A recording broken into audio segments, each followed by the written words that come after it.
Welcome to Kenton Teaches. Enjoy the video. In this video, I will explain how to apply for a tax refund in Korea. As a visitor, you can reclaim a portion of the value-added tax, or VAT, paid on many purchases.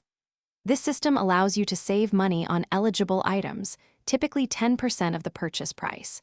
We will cover who qualifies, what you can buy, and the simple steps to get your money back, making your shopping experience even more rewarding. To qualify for a tax refund, you generally need to be a non-resident staying in Korea for fewer than 6 months. For overseas Koreans, the stay must be under 3 months. Look for shops with tax-free or tax refund logos. Your individual purchases must typically be at least 15,000 Korean won per receipt. Remember to keep your purchased items unused and sealed, as they must be exported within 3 months of your purchase date. The application process has 2 main methods. For immediate refunds, simply show your passport at the checkout counter in eligible stores, and the tax will be deducted instantly.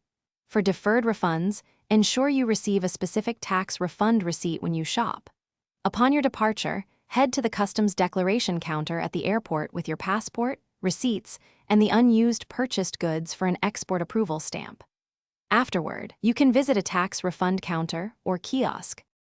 You have several options for receiving your refund.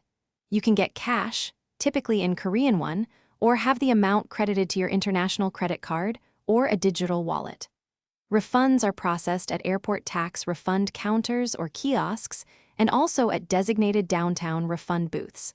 While cash refunds are often immediate, credit card refunds can take up to 2 months to appear in your account. Keep in mind that some processing and currency exchange fees might be deducted from your total.